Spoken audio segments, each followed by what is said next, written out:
কেমন আছো তোমরা সবাই? আশা করি ভালো আছো। আজ কিন্তু মঙ্গলবার, সাধারণত সিস্টার্স ভাইব উইথ মমে কোনো ভিডিও আপলোড আমি করি না, কিন্তু আজ একটা বিশেষ দিন। আজ আমার মায়ের বাড়িতে হয়েছে গোপাল পুজো। আসলে জন্মাষ্টমীটা আমার মা তার মায়ের থেকে শিখে এসেছিল যে আমরা কিন্তু নন্দোৎসবের দিনই আমাদের গোপাল পুজো করে থাকি। সেই রকম আজকে নন্দোৎসব, যেহেতু কাল রাত্রি থেকে জন্মাষ্টমীর তিথিটা পড়েছে, তো আজকে আমার মা পুজো করেছে। সেরকমভাবে গোপালকে স্নান করিয়ে নতুন জামা পরিয়ে তাকে একদম রেডি করেছে। তোমরা দেখে জানিও অবশ্যই যে এইরকম সাজসজ্জা তোমাদের কেমন লাগলো। তোমাদের বাড়িতেও তো নিশ্চয়ই গোপালের পুজো হয় জন্মাষ্টমীতে, বা রাধাকৃষ্ণর পুজো হয়। তোমরাও কিন্তু কমেন্টে তোমাদের ফটো দিয়ে জানাতে পারো যে তোমরা কবে গোপাল পুজো করেছো বা করো।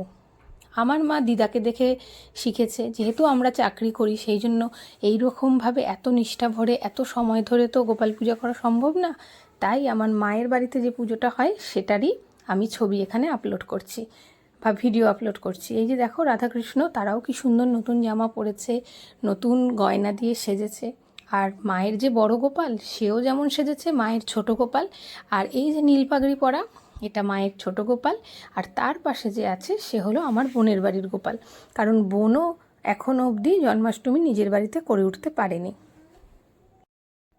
আসলে আমরা সিস্টার্স ভাইব উইথ মমের চ্যানেলের কোনো ভিডিও মঙ্গলবার থেকে আসে না। আমরা সাধারণত ভিডিও দিই বুধবার, বৃহস্পতিবার, শুক্রবার, এই 3টে দিনের মধ্যে।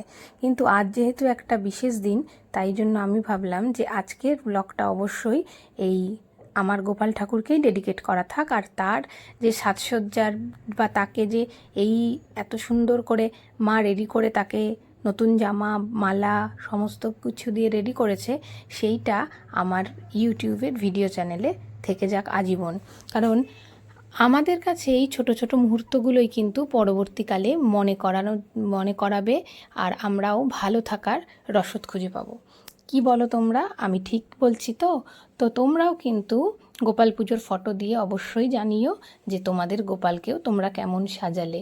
আমাদের এই গোপাল পুজোর সময় থেকেই যে নতুন জামা কেনার চল আরম্ভ হলো, এটা কিন্তু এরপরে আমাদের বাচ্চাদের জামা কাপড় কেনা হবে। আমার মা চিরকাল গোপালকে নতুন জামা পরিয়ে তারপরেই কিন্তু বাচ্চাদের জামা কাপড় কেনে, আমিও তাই কিনি। এবং এই যে আজকে গোপাল নতুন জামা পরেছে, এই সপ্তাহ থেকেই কিন্তু এবার আমাদের পুজোর মার্কেটিংও শুরু। আর ইনি হলেন আমার সিংহাসনের অধিষ্ঠাত্রী জগন্নাথ, বলরাম, সুভদ্রা, আর তার সাথে রাধাকৃষ্ণ, যাদের কিন্তু আমি গতকাল পুজো করেছিলাম। কেমন লাগলো তোমাদের এই জন্মাষ্টমী স্পেশাল ব্লগ বা সাজসজ্জা? অবশ্যই কমেন্টে জানিও। ভালো লাগলে লাইক করো। ভালো থেকো সবাই।